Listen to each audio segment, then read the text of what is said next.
ఆచి చికెన్ మసాలా. ఇక ఇటు రాష్ట్రంలో బీఆర్ఎస్ బీజేపీ పార్టీలు కుమ్మక్కయ్యాయని ప్రభుత్వ విప్ ఆది శ్రీనివాస్ ఆరోపించారు. తాజాగా జరిగిన 2 మున్సిపల్ చైర్మన్ ఎన్నికల ఫలితాలు ఇందుకు నిదర్శనమన్నారు. 2 పార్టీలు కలిసి చైర్మన్ పదవి, వైస్ చైర్మన్ పదవి పంచుకున్నాయని విమర్శించారు. బీజేపీ అధ్యక్షుడు రామచంద్రరావు మాకెవరితోనూ పొత్తు ఉండదని చెబుతున్నారని, మరి ఖానాపూర్, ఇబ్రహీంపట్నంలో ఏం జరిగిందో ఆయనకు తెలియదా అని ప్రశ్నించారు. తమకు ఎవరితోనూ పొత్తులు లేవని బట్టలు చింపుకున్న కేటీఆర్ ఇప్పుడు మాత్రం కుక్కిన పేనులా ఉన్నారన్నారు. ఇక ఈ పొత్తుపై కేటీఆర్, రామచంద్రరావు సమాధానం చెప్పాలని ఆది శ్రీనివాస్ డిమాండ్ చేశారు. తెలంగాణ రాష్ట్రంలో బీఆర్ఎస్, బీజేపీ 2 పార్టీలు కూడా కుమ్ముక్కయ్యాయి.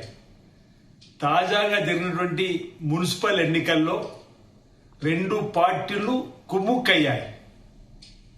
నిన్నటి రోజు జరిగినటువంటి ఇబ్రహీంపట్నం మున్సిపల్ ఎన్నికల్లో, ఈ రోజు ఖానాపూర్ మున్సిపల్ జరిగినటువంటి ఎన్నికల్లో బీజేపీకి చైర్మన్ పదవి ఇచ్చి వైస్ చైర్మన్ పదవిని బీఆర్ఎస్ పార్టీ తీసుకున్నటువంటిది. అంటే మొదటి నుంచి మేము చెప్తా ఉన్నాం, బీజేపీ, బీఆర్ఎస్ పార్టీలు 2 కూడా ఫెవికాల్ బంధంతో, విడదీయరాని బంధం, ఫెవికాల్ తో అతుకున్నది ఎలా ఉంటుందో అలా ఉంటుందని చెప్పని మేము మొదటి నుంచి కూడా చెప్తున్నాం. నిదర్శనం మాట చెప్తున్నాం. ఈరోజు బీజేపీ రాష్ట్ర అధ్యక్షుడు రామచంద్రరావు గారు మాకు ఏ పార్టీతో పొత్తుండదని చెప్పిన మాట ఒకవైపు చెప్తున్నాడు. మరి ఈ అంశం వారి దృష్టికి రాలేదా, ఈ విషయం వారికి తెలదా అని అంటున్నా.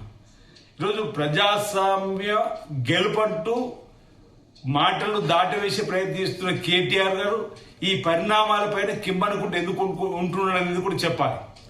అంటే లోపల 2 పార్టీలు ఒకటే చెప్పని ఈ మున్సిపల్ ఎన్నికల ద్వారా తెలిసినటువంటి సందర్భాన్ని గుర్తు చేస్తూ, గతంలో కలిసే ఉన్నాయి బీఆర్ఎస్, బీజేపీ, ఇప్పుడు కలిసే ఉన్నాయి, భవిష్యత్తులో కూడా 2 పార్టీలు కలిసే ఉంటుందని చెప్పడానికి నిదర్శనంగా ఈ ఎన్నికలు. ఇప్పుడు దీనికి సమాధానం ఈరోజు బీజేపీ రాష్ట్ర అధ్యక్షుడు రామచంద్రరావు గారు ప్రజలకు సమాధానం చెప్పాలి. కేటీఆర్ గారు ప్రజాస్వామ్య విలువలంటూ ఈరోజు కిమ్మనకుంటూ ఉన్నటువంటి కేటీఆర్ కూడా ప్రజలకు సమాధానం